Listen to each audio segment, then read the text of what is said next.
Laudetur Jesus Christus Semper Laudetur. Frères et sœurs, aujourd'hui nous vous parlerons de la troisième partie de la passion de notre Seigneur Jésus-Christ selon la mystique allemande Anne-Catherine Emmerich.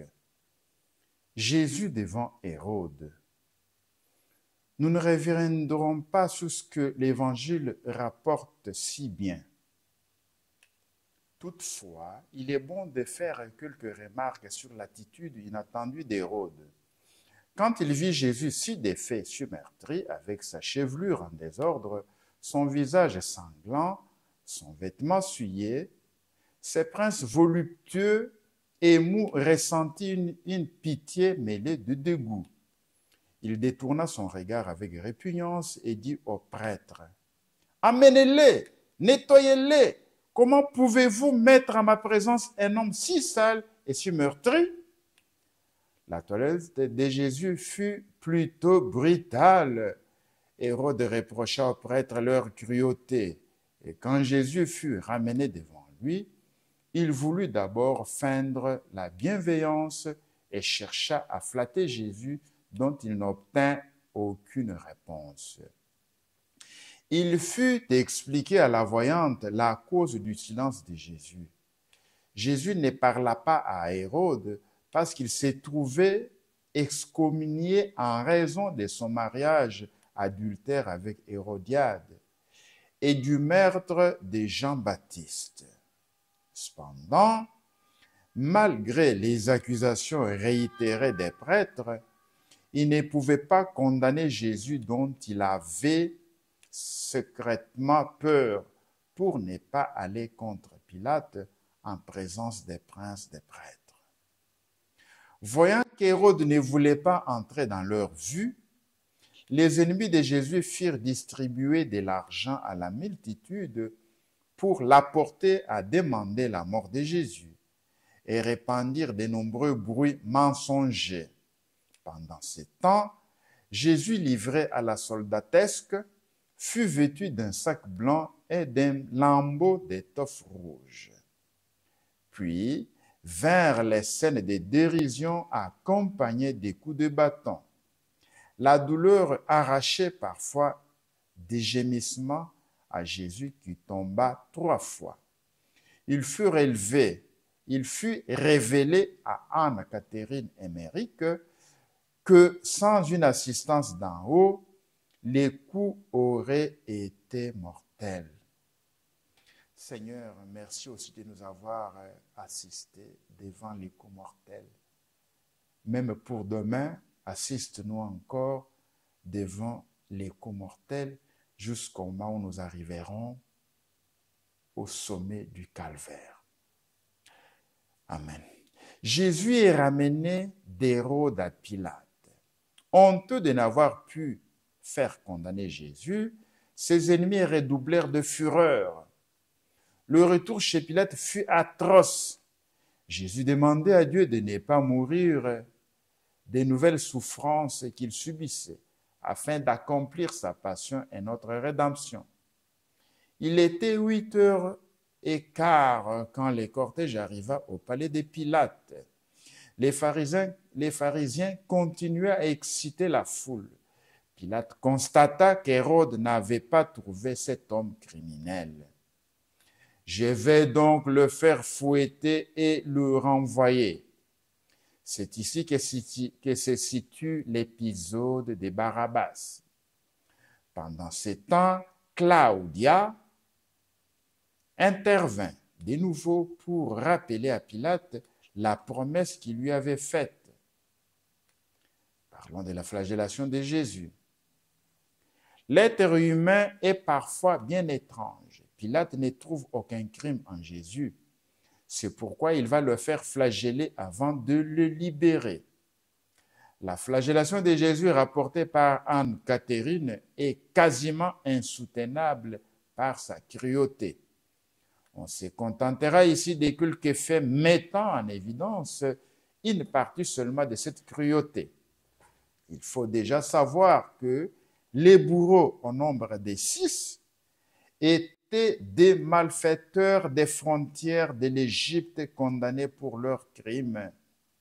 Les plus méchants et les plus ignobles remplissaient les fonctions d'exécuteurs des flagellations dans le prétoire. Ils frappèrent le Seigneur et l'attachèrent brutalement à la colonne munie d'anneaux et des crochets. Ils lui arrachèrent le manteau dérisoire d'Hérode. Tremblant et frissonnant, se soutenant à peine, Jésus se hâta d'ôter lui-même ses habits avec ses mains enflées et sanglantes. Pendant qu'il les frappait, Jésus priait. Il se tourna vers la colonne pour cacher sa nudité, car il lui avait fallu retirer jusqu'au linge qui saignait ses reins. Puis, le Saint des Saints, dans sa nudité humaine, fut étendu avec violence sur la colonne. La flagellation commença. Elle dura près de 3/4 d'heure. Jésus s'étordait des douleurs comme un ver sous les coups de ces misérables. De temps en temps, on entendait les cris du peuple et les pharisiens. « Faites-les mourir, crucifiez-le » Il avait froid cette nuit. Depuis le matin, le ciel était resté couvert. Par intervalles, il tombait un peu de grêle au grand étonnement du peuple. Puis le ciel s'éclaircit et le soleil brilla. Les coups déchirèrent tout le corps de Jésus. Son sang jaillit à quelque distance. Jésus gémissait, priait et tremblait.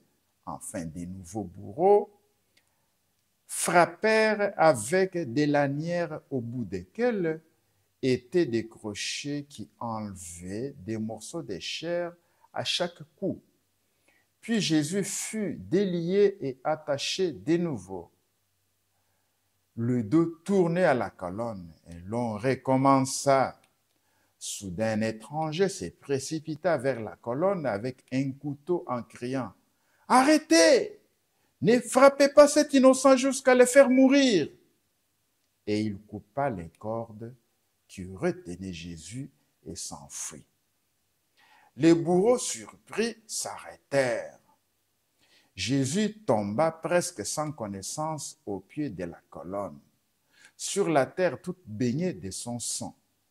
Pendant qu'il était étendu au pied de la colonne, je vis, dit la voyante, un ange lui présentait quelque chose de lumineux qui lui rendit des forces. Seigneur, envoie-nous. Cet ange nous présentait aussi quelque chose de lumineux qui nous rende les forces lorsque nous sommes au bout. Amen. Puis Jésus fut de nouveau conduit jusqu'à Pilate. Le couronnement d'épines. Pendant la flagellation, Pilate s'adressa plusieurs fois au peuple excité qui criait « Il faut qu'il meure, quand nous devrions tous mourir aussi. » Ou encore « Qu'on les tue, qu'on les tue !» Le couronnement d'épines eut lieu dans la cour intérieure du corps des gardes. Sur la base d'une colonne, le bourreau de Jésus placèrent un escabeau très bas, qu'ils couvrirent par méchanceté, des cailloux pointus et des tessons d'épeaux. Ils arrachèrent les vêtements de Jésus de dessus, son corps couvert de plaies, et lui mirent un vieux manteau rouge des soldats qui ne lui allait pas aux genoux. Ils traînèrent Jésus au siège qu'ils avaient préparé et l'y firent asseoir brutalement. C'est alors qu'ils lui mirent la couronne d'épines haute de 2 largeurs des mains. Les 3 branches d'épines artistement entrelacées appartenaient à 3 arbustes différents. La couronne fut placée sur la tête de Jésus comme un bandeau et fortement lié par derrière. Les bourreaux mirent ensuite un épais roseau dans la main de Jésus, puis lui prirent ce roseau des mains et avec frappèrent sur la couronne d'épines si violemment que les yeux de Jésus furent inondés de sang. Puis ce furent des grimaces, des crachats, des insultes, des soufflets et des cris. Salut, roi des Juifs! Jésus souffrait horriblement de la soif, de la fièvre et de ses blessures. Il frissonnait. Sa chair était déchirée jusqu'aux os. Je ne m'imagine pas une chair déchirée jusqu'aux os. Je n'ai jamais vu cela. Et le sang qui coulait de sa tête rafraîchissait seule sa bouche brûlante.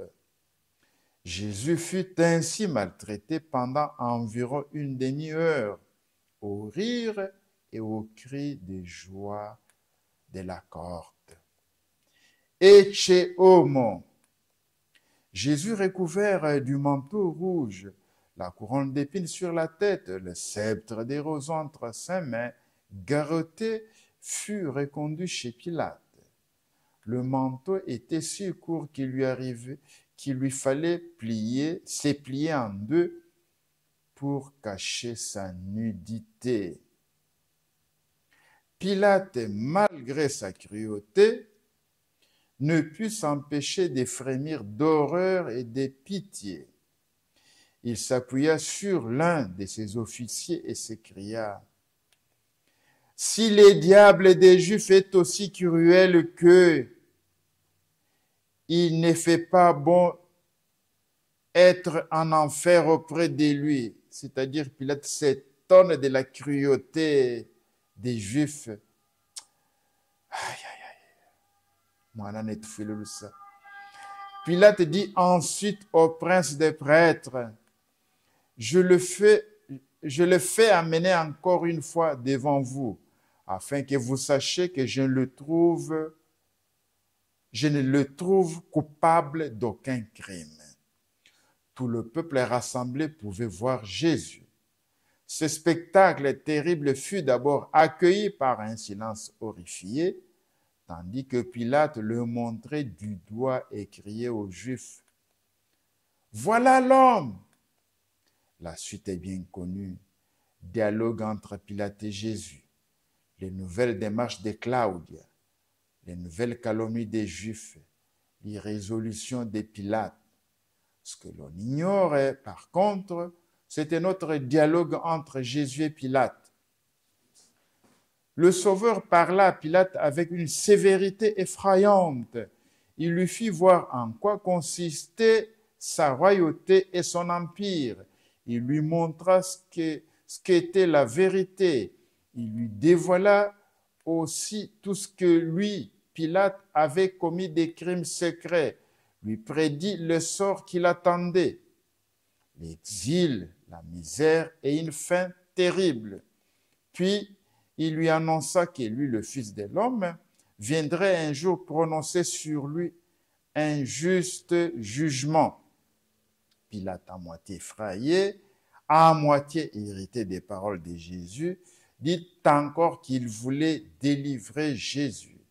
Alors on lui cria: « Si tu le délivres, tu n'es pas l'ami de César. » D'autres disaient qu'il l'accuserait devant l'empereur d'avoir troublé leur fête. Le cri qu'il soit crucifié se faisait entendre de tous les côtés. Pilate vit que tous ses efforts auprès de ces furieux seraient inutiles. L'agitation du peuple était telle qu'une émeute était à craindre. Pilate se fit apporter de l'eau. La suite fait frémir le cri unanime: « Que son sang soit sur nous et sur nos enfants. » Pas sur nous, pas sur moi, sur ceux qui l'ont tué, les Juifs, et ceux qui continuent à les tuer aujourd'hui. Fut horriblement proféré par tout le peuple, parmi lesquels se trouvaient des gens de toutes les parties de la Palestine. J'ai horreur de prononcer cette phrase, que son sang soit sur nous et sur nos enfants. Pendant ce temps, Jésus, soumis au pire degré de la souffrance physique et morale, continuait à prier pour ses ennemis. Seigneur, accorde-moi cette grâce de prier pour mes ennemis pendant qu'ils sont en train de me faire du mal.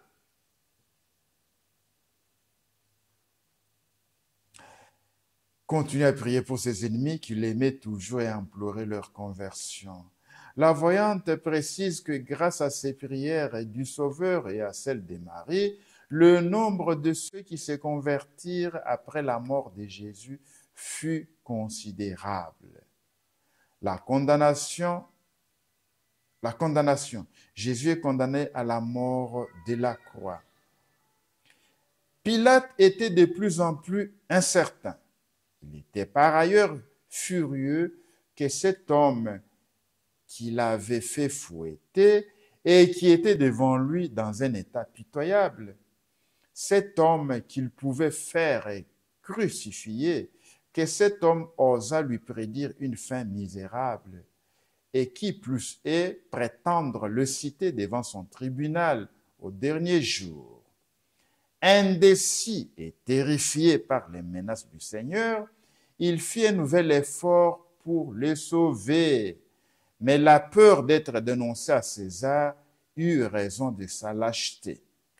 Il se lava les mains en disant « Je suis innocent du sang de ces justes, c'est à vous à en répondre. » Et il livra aux Juifs le sang de Jésus. J'ai aussi horreur de me laver les mains comme Pilate. Pilate mit ses habits de cérémonie et se rendit au tribunal. Jésus, portant toujours son manteau rouge et sa couronne d'épines, fut conduit au tribunal et placé entre deux malfaiteurs. Pilate dit encore aux Juifs, « Voici votre roi !» La suite est racontée dans les évangiles. Pilate prononça alors le jugement. Anne, Catherine et Émeric rapportent ici que les causes de la condamnation énoncées par Pilate correspondaient au désir des Juifs, mais que le texte écrit, qui fut transcrit plusieurs fois et envoyé dans différents lieux, en différait considérablement. Forcés par les princes des prêtres, les Sanhédrins et le peuple près de se soulever, qui demandaient la mort de Jésus de Nazareth comme coupable d'avoir troublé la paix publique, blasphémé et violé leur loi, je leur ai livré pour être crucifiés, quoique leur inculpation ne me parusse pas claire, afin de n'être pas accusés devant l'empereur d'avoir favorisé l'insurrection et mécontenter les Juifs par un déni de justice. Les Juifs continuèrent à émettre de multiples contestations, notamment au sujet de l'Écriteau, roi des Juifs, mais Pilate n'en tint pas compte. Il faut indiquer aussi que pour des raisons techniques, la croix dut être allongée pour qu'on puisse y placer l'Écriteau. Ces différentes circonstances concoururent à donner à la croix la forme d'un Y. Pendant que Pilate prononçait son jugement inique, Claudia, sa femme, lui renvoyait son gage et renonçait à lui. Le soir de ces jours, Claudia quitta secrètement le palais pour se réfugier chez les amis de Jésus. Voilà une femme. Elle laisse son mari, elle divorce pour suivre Jésus.